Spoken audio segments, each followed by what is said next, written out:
Wow. Okay, so a sudden, sharp tremor just rocked the global economy. We're talking a bombshell that's directly hitting India, a nation of over 1 billion people. This isn't just some minor shift. It feels like an unprecedented economic blow. The shockwaves are being felt like all Yeah. the way from Washington, D.C. to the markets in Delhi. And it all happened just days ago, right? August 27th, 2025, the world just watched this staggering economic event unfold. Today, we're going to dive deep into this. It's a story about tariffs, yeah, but also high stakes diplomacy, and maybe surprisingly, quite a personal motivation behind it all. We're going to try and unpack these huge 50% tariffs the U.S. slapped on Indian goods.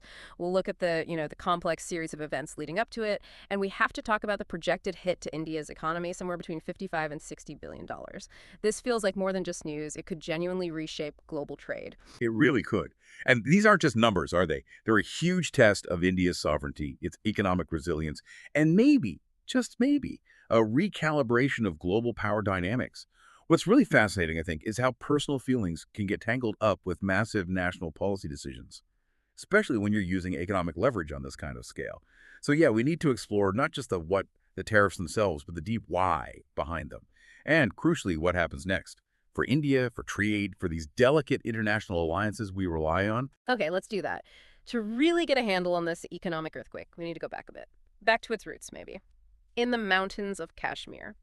Always a complex region, long disputed between India and Pakistan, and it seems it became the flashpoint back in May 2025. It started with that tragic terrorist attack in Pahalgam, Jammu, and Kashmir. 26 civilians killed, mostly Indian tourists. Awful. India's response was pretty immediate, wasn't it? Operation Sindoor, missile strikes, airstrikes on militant sites in Pakistan-administered Kashmir and Punjab, and then Pakistan retaliated, which led to what, a 4-day military conflict? Had the whole world watching very nervously. Yeah. Nuclear powers in conflict I is did that. see him out. Exactly. A Yeah. very tense moment. And right in the middle of that chaos, we saw the U.S. president sort of see an opportunity, maybe, to step onto the world stage. He publicly offered to mediate between India and Pakistan, even apparently hinted at wanting a Nobel Peace Prize for it. That specific recognition. We heard this again in a cabinet meeting August 26th.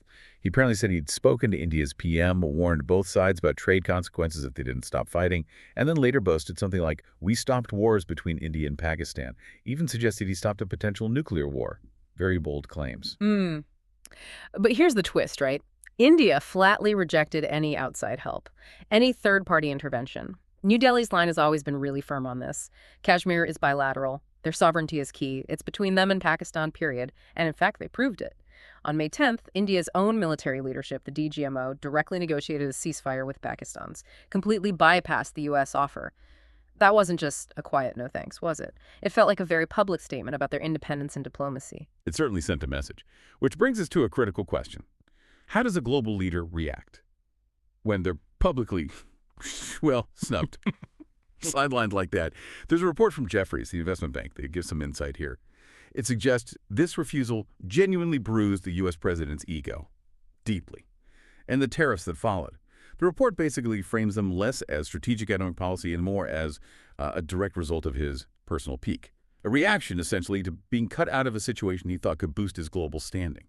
It suggests policy driven maybe as much by personal grievance as national interest. Personal peak. Wow. Okay, so beyond the bruised egos in diplomacy, what's the actual tangible impact on India now? These 50% tariffs, effective August 27th. It's a huge hit. And how did we even get to 50%? Let's trace that. It started back in July 2025, right? A 25% tariff on Indian goods, plus some other penalty tied to Russia energy deals. Then August 6th, an executive order. Another 25% added on. This time, specifically citing India buying Russian oil as a threat to U.S. national security, which brings the total levy to that whopping 50%. That matches the highest rate the U.S. imposes on anyone, doesn't it? It does. It really underscores the severity. And zooming out, the economic impact is just profound. You can feel it immediately. India exported, what, $86.51 billion worth of goods to the U.S. in the last fiscal year that ended March 2025. It's nearly 20% of the total merchandise exports. So these tariffs, they're clearly designed to hit hard, to really erode the competitiveness of Indian products, Yeah. especially in sectors that employ a lot of people, the labor-intensive ones. Imagine the sheer volume of stuff, textiles, handicrafts, parts now facing this massive barrier. Yeah, and for you listening, this isn't just abstract economics. Think about the ripple effect on millions of actual people. Take textiles, for instance.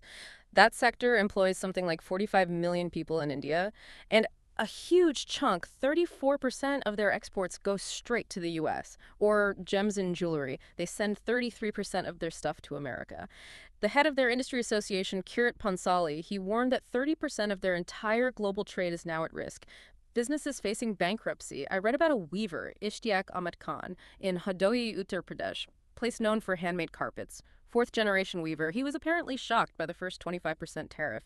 Couldn't see how they'd survive if it doubled. And, well, now it has. Other sectors too, right? Aquaculture, farmed shrimp especially, furniture, they're all bracing for huge losses. Millions of livelihoods just hanging in the balance. It's personal for them. Absolutely. And the big economic forecasts back this up.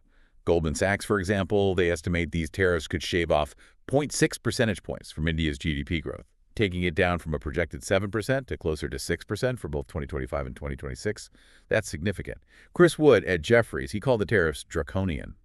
And he's the one predicting that specific $55 to $60 billion blow we mentioned, nominal GDP growth, expected to slow way down this quarter, maybe 8% instead of the usual 10, 12%.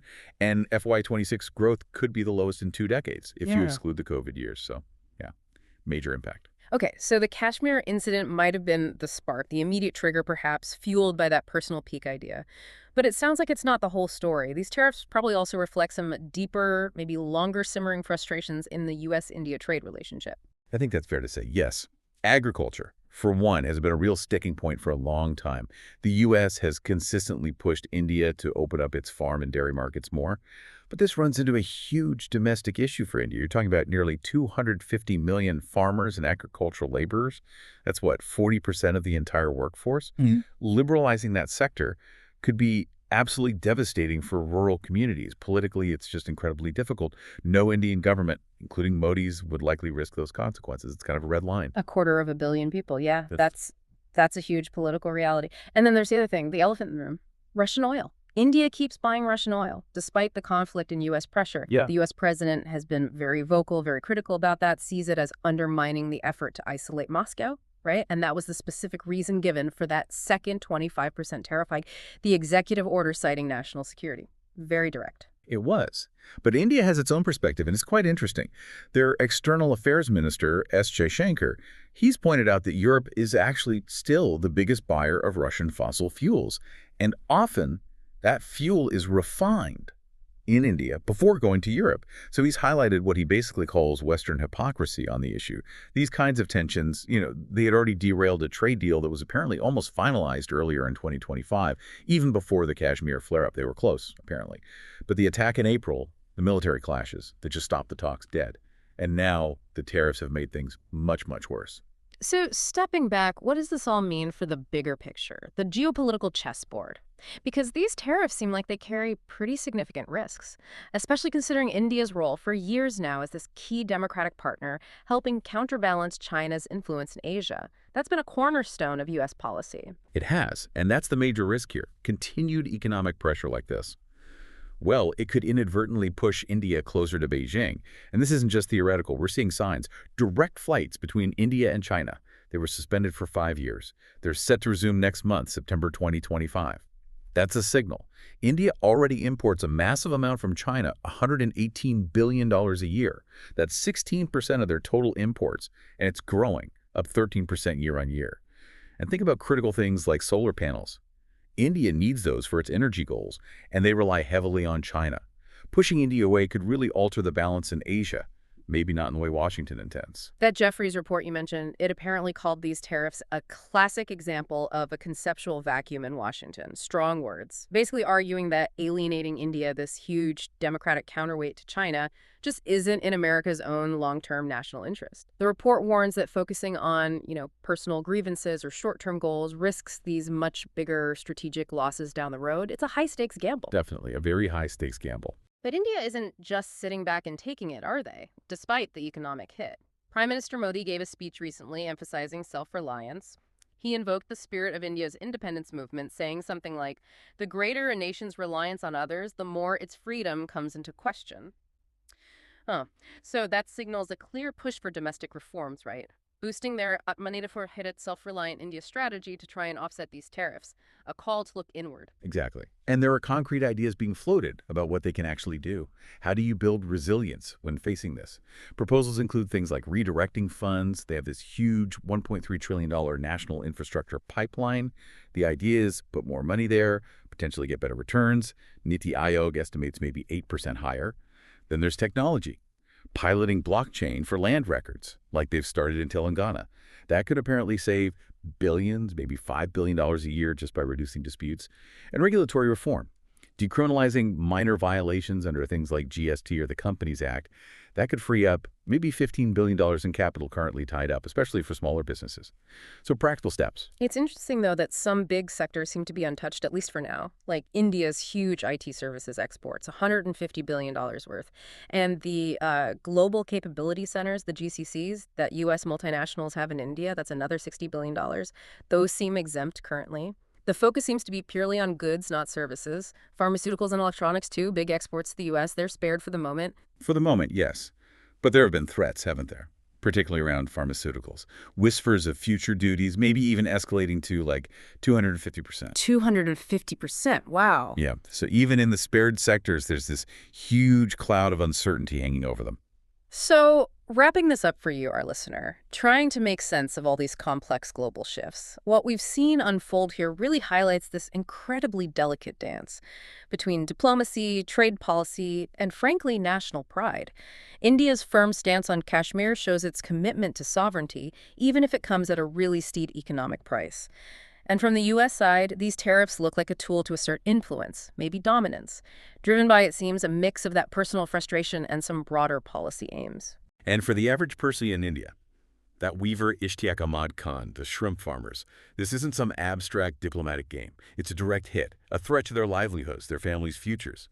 For businesses, it's this massive wake-up call. Adapt, innovate, find new markets fast. And for policymakers everywhere, it's a stark reminder, isn't it? Alliances can be fragile. Economic decisions, especially ones that might be driven by personal feelings, can have these huge, far-reaching, often unintended consequences. They can reshape everything. So as India tries to navigate this storm, the whole world is watching. Will this situation really damage India's export powerhouse? Maybe force concessions on tricky issues like agriculture or foreign policy alignment? Or will India double down on self-reliance?